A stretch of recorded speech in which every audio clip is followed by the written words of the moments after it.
Today I'm just going to speak briefly about dune seepage salinity and selection of species to intercept saline moisture.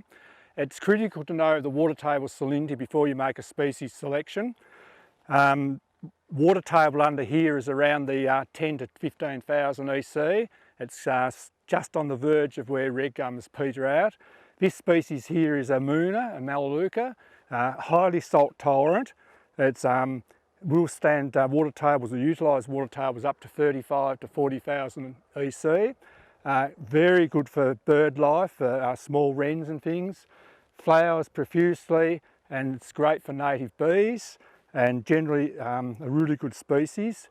The only thing about it is, unless it's protectively fenced from livestock, if you have sheep, the first 10 or 15 years can be very easily damaged. So if it's in a fenced out area, fantastic, but otherwise be very careful about planting this species where there's livestock. And the species behind me here is actually a broken hill or inland red gum. It's slightly more salt tolerant than a river red gum, but its salt tolerance range of water table is around that 10 to 12,000 EC. As soon as it gets above that, its growth will reduce and it will start to suffer from the levels of salt. Species is fantastic in low saline areas, low to medium saline areas. It has great habitat value, good for bees, and obviously the firewood value too down the track if it ever came to that.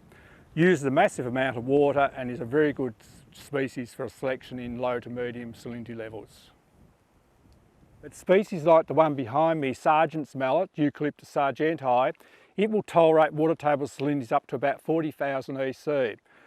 It's a very durable and tough species. It's from Western Australia, but it's highly recommended. It, along with things like swamp yate and swamp mallet, are some of the most tolerant species and would be recommended for a site like this where the water table out here is around that 30,000 EC. So based on the salinity reading, we select tree species. But the aim is, as the water comes in and comes to the breaker slope or where the salt pan starts, at that point or slightly uphill, you ideally plant a row of salt tolerant species. In this instance behind me here, we've got swamp yates. They're one of the most salt tolerant species. They'll utilise water up to about 35, 40,000 EC. Red gums, which are also a good choice in low saline areas, up to 10 or 15,000 EC. And then, so we've intercepted most of the water coming out of the area. That's the first aim. And the second aim is to stabilise the actual bare salt pan itself. So you've got a few choices there. If you like old man saltbush, we can talk about, this one's got the old man saltbush on the bare salt pan that was, and now some grass cover in between that. Probably planted too close because some of it's competing and not very successful here, or not healthy really anymore. But there's also tall wheatgrass and puxinaria are two grass species. If it's not too salt tolerant around that 10 or so thousand EC, the water table will certainly make a species to consider.